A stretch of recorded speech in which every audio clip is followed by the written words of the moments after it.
वकीलों की हड़ताल चल रही है आजकल, वकील बड़े नाराज़ हैं कि बायोमेट्रिक के आजकल जो मसाइल चल रहे हैं ना, हुआ क्या है कि झूठे केसेस हो रहे थे जनाब। कोई बंदा, जो बंदा अपना केस नहीं करना चाह रहा तो उसके नाम का केस दायर किया हुआ है। बहनों को विरासत से महरूम करना है तो बहनें आई नहीं है, कोई वैसे ही शमीम और नसरीन को ला के तो जनाब ये बहनें हैं हमारी, अच्छा ये बहनें ठीक है, केस कर दिया। वो जो असल पार्टी है वो नहीं है, उसकी जगह कोई और ही आके केस करके काम कर गया है। तो ऐसा होता था। अब बड़ा खुश आइन, बड़ा अच्छा काम है कि ये इंट्रोड्यूस करवाया कि बायोमेट्रिक होगी, कि जो शख्स केस करना चाह रहे, मिसाल के तौर पे खातून है, नसरीन है, नसरीन कह रही है कि मैं केस दायर करना चाहती हूँ अदालत में। अब ये नया लेटेस्ट ये कानून बना कि आपने, जिसने केस दायर करना है उसने आना है, उसने जनाब बायोमेट्रिक करवानी है, उसका अंगूठा लगेगा, वेरीफाई होगा कि वाकई ये नसरीन है, जिसका आईडी कार्ड, जिसका लिखा हुआ है ना नसरीन है, इसकी वल्दियत ये है, या इसके शोहर का नाम ये है, इसका आईडी कार्ड नंबर ये है, तो वो वाकई वो खातून है जो कर रही है, जिसके नाम से केस दायर हो रहा है। तो उसका जब अंगूठा लगेगा ना, बायोमेट्रिक होगा, तो आगे वेरिफिकेशन हो जाएगी, वाकई मैं हूँ, ये वही खातून है कि जो करना चाह रही। वेरिफिकेशन तो बायोमेट्रिक होगी, उसका अंगूठा लगा के नादरा के साथ वेरिफिकेशन होगी कि ये वही खातून है, ये करना चाह रही है केस, फिर उसके नाम का केस दायर होगा। न सिर्फ एक केस, कोई दरख्वास्त भी देनी पड़ेगी ना, तो इनकन्वीनियंस तो होती है कि बंदा जनाब बार बार कोई दरख्वास्त देनी, फिर बायोमेट्रिक करवाएं, वो फिर कहता है ये क्या, फिर बायोमेट्रिक करवाता है, फिर कोई 2-4 दिन गुजरते हैं, कोई और दरख्वास्त देनी, दोबारा बायोमेट्रिक करवाएं। पार्टियां भी, क्लाइंट भी परेशान होते हैं, वकील साहब के लिए भी इनकन्वीनियंस होती है कि ये क्या नया। बहरहाल इसका मेरिट ये है, इसका फ़ायदा ये है कि जैली केसेस नहीं होंगे, कोई बंदा दूसरे के भी आप पे साइन अंगूठे नहीं करेगा, कोई जैली केसेस नहीं होंगे। बड़ा खुश आइंद, बड़ा अच्छा इकदाम है। लेकिन यहाँ कुछ मसाइल भी हैं। अब वकला हड़ताल भी कर रहे हैं, वकला परेशान भी हैं, क्लाइंट्स भी परेशान है। क्यों? क्या किसी बंदे का आईडी कार्ड ही नहीं है, उसका वेरीफाई नहीं हो रहा, थंब इम्प्रेशन लगाए, कहाँ वेरिफिकेशन करवाए, उसका आईडी कार्ड होगा, उसका कोई थंब इम्प्रेशन नादरा में महफूज होगा तो वेरीफाई होगा ना। वो परेशान है कि मेरा आईडी कार्ड गुम हो गया। अरे गुम हो गया, पहले आईडी कार्ड बनवाओ। आईडी कार्ड बनवाएगा, जाएगा, आएगा, क्या करेगा? कुछ ऐसे हैं कि उनका आईडी कार्ड गुम हो गया, किसी का बना ही नहीं हुआ। तो ये कुछ पेचीदगी हैं, और बार बार लोगों को ये वेरिफिकेशन करवाना, इसमें भी लोग ट्रबल महसूस कर रहे हैं। तो वकला हक पे हैं। वकला यानी वकला को ये कोई एतराज़ नहीं कि वेरिफिकेशन नहीं होनी चाहिए।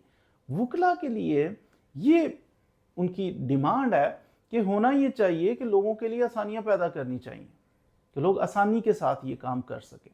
जो इसके अंदर सिर्फ कह देना कि बायोमेट्रिक कर दी जाए, ये काफ़ी नहीं है, ये ऑर्डर काफ़ी नहीं है। बायोमेट्रिक की जाए और सहूलियात प्रोवाइड की जाए, लोगों को फैसिलिटेट किया जाए कि जो क्लाइंट्स हैं, जो लोग बेचारे कर रहे हैं केस फाइल, उनके लिए सहूलत हो, ज़्यादा से ज़्यादा आसानियाँ हो, कि वो जनाब डोर स्टेप के ऊपर वो अपने घर बैठे कर सकें। ऐसा इंट्रोड्यूस करवाएं, या नियरेस्ट स्टेशन पे जाके वो बायोमेट्रिक करवा सकें। थोड़ी सी इनको सहूलियात देने की ज़रूरत है। तो फिर बायोमेट्रिक बड़ा अच्छा निज़ाम है, होना चाहिए, जदीद दौर के साथ चलना चाहिए, ओल्ड सिस्टम ख़त्म होने चाहिए, लेकिन ग्रेजुअल प्रोसेस के थ्रू इसको होना चाहिए, आहिस्ता आहिस्ता से करके और फैसिलिटेट करके, निज़ाम बाकायदा, पहले सहूलियात दी जाए, फिर आर्डर पास किया जाए। तो यूँ मिलजुल के हमें कोऑपरेट करना है। वकला के साथ खुसूसी ताउन की ज़रूरत है, कि ताउन करना चाहिए, ताकि वकला जो हैं वो आसानी के साथ, और वकला का भी अपना ज़ात का मसला नहीं होता, वकला का भी है कि क्लाइंट्स फैसिलिटेट हों, उनके लिए आसानियाँ पैदा हो जाएँ।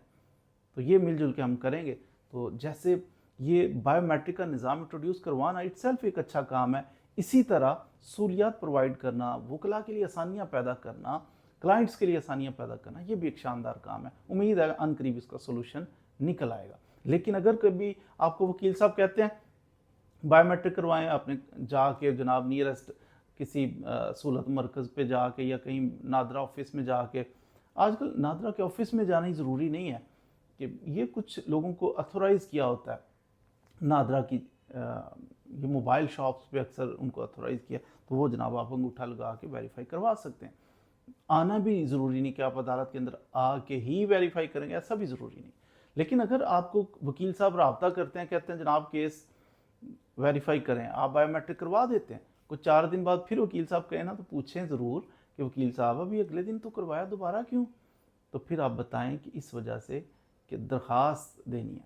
तो वकील साहब ज़ाहिर है वकील को कभी खुशी नहीं होती कि अपने क्लाइंट को बार बार चक्कर लगवाए, मजबूर होता है वकील ने, कोई एप्लीकेशन मूव करनी है, कोई कमी बेशी। अब देखिए मैं आपको बताता हूँ, एक स्ट्राइक चल रही थी, जज साहबा हाई कोर्ट के लेवल देखें, हाई कोर्ट की जज साहबा बैठी हैं, केस सुन रही हैं, स्ट्राइक हो गई है जी, कुछ लोग आए हैं कि स्ट्राइक है, केसेस नहीं होंगे आज, जज साहबा उठ के चली गई, ठीक है।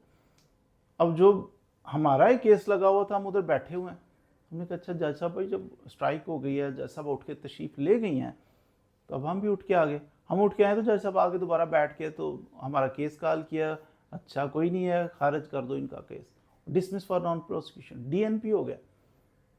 थोड़ी देर एहतियातन हमने पता किया कि जाके एहतियातन दोबारा पता कर देखा तो जज बैठी हुई हमारा केस खारिज किया हुआ है।